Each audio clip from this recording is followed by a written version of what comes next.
جنگ بندی کے بعد پاکستان اور بھارت کے ڈی جی ایم اوز کے درمیان پہلا رابطہ میجر جنرل کاشف عبداللہ اور لیفٹیننٹ جنرل راجیو گھائے کے درمیان بات چیت کچھ دیر میں متوقع۔ دونوں ممالک کے درمیان ہونے والے اعلیٰ سطح کے فوجی رابطے میں پاک بھارت جنگ بندی کے بعد سرحدوں کی صورتحال پر بھی بات ہوگی۔ وزیر خارجہ اسحاق ڈار کہتے ہیں ڈی جی ایم اوز میں رابطے کے دوران آئندہ مذاکرات کے لیے ملاقات کا مقام طے کیا جائے گا۔ پاکستان اور بھارت کے درمیان 10 مئی کو امریکی ثالثی میں سیز فائر ہوا تھا۔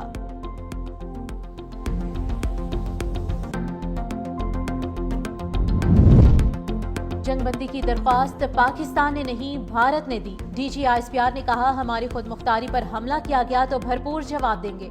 پاکستان میں ہونے والی دہشت گردی میں بھارت ملوث ہے جس کے ثبوت بھی موجود ہیں۔ ہماری ہمدردیاں بھارتی جارحیت میں شہید ہونے والوں کے اہل خانہ کے ساتھ ہیں۔ وزیر اعظم اور وزراء کے مشکور ہیں جنہوں نے مشکل وقت میں اہم فیصلے کیے۔ سیاسی قیادت کے شکر گزار ہیں جو ریاست کے ساتھ کھڑی ہوئی۔ D G S P R کی کسی بھی بھارتی پائلٹ کی گرفتاری کی تردید۔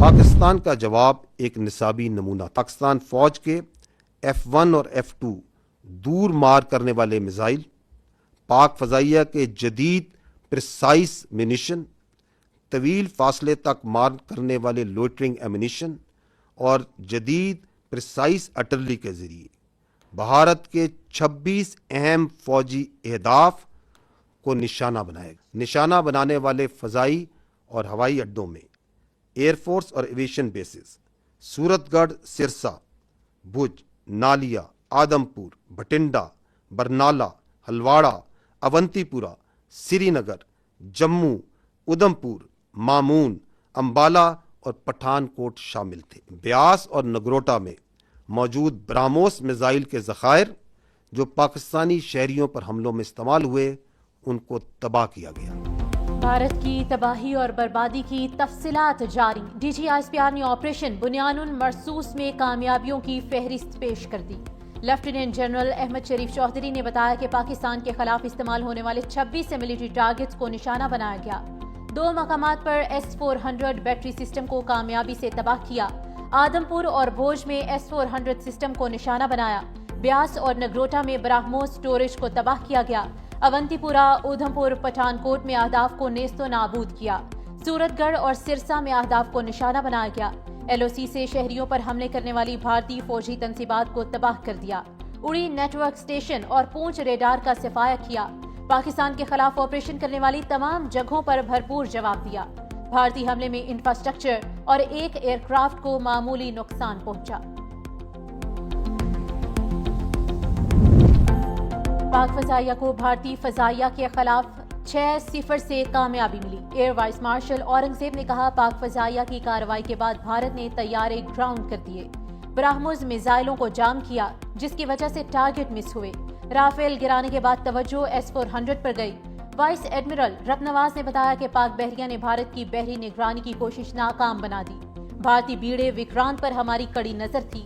پاک نیوی کی تیاری دیکھ کر دشمن کو آگے بڑھنے کی ہمت نہ ہوئی۔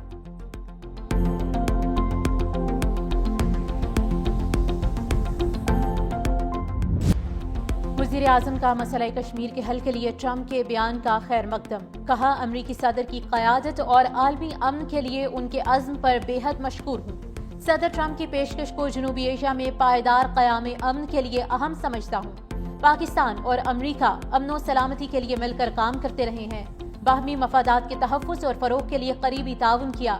صدر ٹرمپ کی قیادت میں پاکستان کو ایک مضبوط شراکت دار ملا ہے۔ اسٹریٹجک شراکت داری کو نئی جہت ملے گی اور دو طرفہ تعلقات مزید مضبوط ہوں گے۔ یہ تعاون صرف تجارت اور سرمایہ کاری تک محدود نہیں، یہ ہر شعبے میں ہوگا۔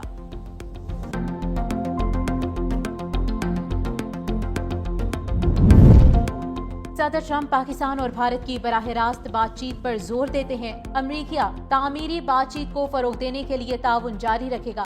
ترجمان امریکی محکمہ خارجہ نے کہا کہ صدر ٹرمپ اور وزیر خارجہ مکمل جنگ بندی برقرار رکھنے پر زور دیتے ہیں۔ امن کا راستہ اختیار کرنے پر پاکستان اور بھارت کی قیادت کو سراہتے ہیں۔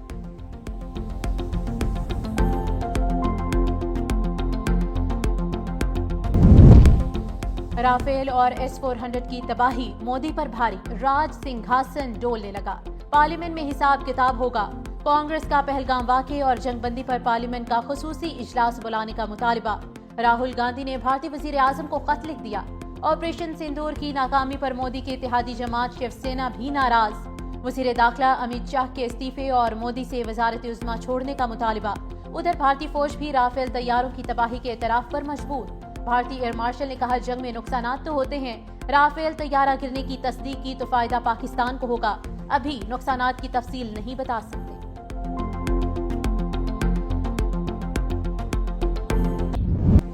بھارت کے خلاف فتح کے بعد معاشی محاذ پر بھی بڑی کامیابی۔ پاکستان اسٹاک ایکسچینج کی 9,500 پوائنٹس کی بڑی چھلانگ، تمام ریکارڈز توڑ دیے۔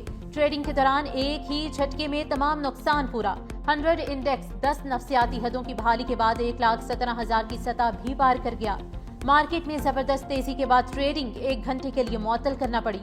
کاروبار کے دوبارہ آغاز پر انڈیکس 1,16,000 سے زائد کی سطح پر موجود۔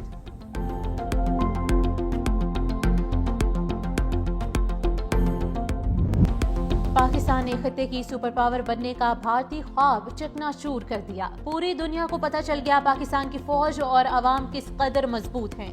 جلد بتا دیں گے پاکستان معاشی پاور بھی ہے۔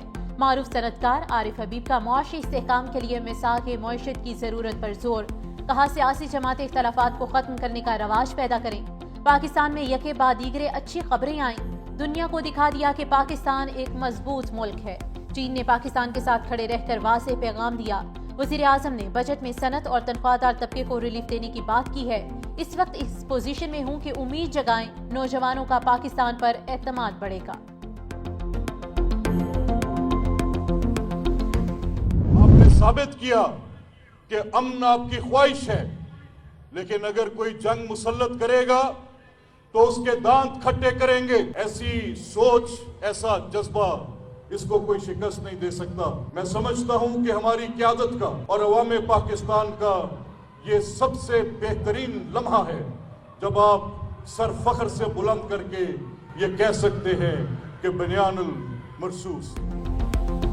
بھارتی جارحیت میں شہید ہونے والے پاکستانیوں کی قصور میں غائبانہ نماز جنازہ۔ اسپیکر پنجاب اسمبلی ملک محمد احمد خان، وفاقی وزیر مملکت ملک رشید احمد خان، ایم پی اے ملک سعید احمد خان، اعلیٰ فوجی افسران، مقامی انتظامیہ اور ہزاروں شہریوں کی شرکت۔ اسپیکر پنجاب اسمبلی ملک محمد احمد خان نے کہا قوم اپنے شہداء کو کبھی نہیں بھولے گی۔ پاکستان کی سلامتی اور بقا کے لیے قربانیاں دینے والے بہادر سپاہی قوم کے ہیرو ہیں۔ بچہ بچہ مسلح افواج کے شانہ بشانہ ہے۔ پاکستانیوں کا بھارت کے خلاف بڑی کامیابی پر یوم تشکر۔ اسلام آباد، لاہور، کراچی، پشاور، مظفر آباد سمیت ملک بھر میں ریلیاں، شہر شہر پاک فوج زندہ باد کے نعرے، شہریوں کی مٹھائیاں تقسیم کر کے ایک دوسرے کو مبارکباد، کیک بھی کاٹے گئے۔ لاہور کے نولکھا چرچ میں پاک فوج کی کامیابی پر بین المذاہب تشکر ریلی، ننکانہ اور چنیوٹ میں مسیحی برادری نے بھی ریلیاں نکالی۔ کراچی پریس کلب کے باہر بھی شہریوں کی بڑی تعداد امڈ آئی۔ پشاور میں حاجی کیمپ سے قلعہ بالا حصار تک ریلی۔ کشمور میں ہندو برادری کا بھی پاک فوج کی بے مثال کامیابی پر جشن۔ سانگھڑ میں بچوں نے بھارتی جارحیت میں شہید بچوں کو خراج عقیدت پیش کیا۔ عالمی نشریاتی ادارے DW نے بھارتی گمراہ کن پروپیگنڈا اور فیک نیوز کو بے نقاب کر دیا۔ بھارتی اکاؤنٹ سے سیالکوٹ پر حملے کی شیئر کی گئی ویڈیوز کو فیکٹ چیک کے ساتھ جھوٹا ثابت کر دیا۔ ویڈیو 1 ماہ پرانی اور ممبئی میں گیس سلنڈر کے ہونے والے دھماکے کی تھی۔ بھارتی اکاؤنٹ سے DGISPR کی AI سے بنائی گئی فیک ویڈیو بھی شیئر کی گئی۔ ترجمان پاک فوج کے ادا کیے الفاظ کو AI کی مدد سے بدلا گیا۔ بھارتی اکاؤنٹ سے امریکی صدر ٹرمپ کی بھارتی جارحیت کی حمایت میں ویڈیو بھی شیئر کی گئی تھی۔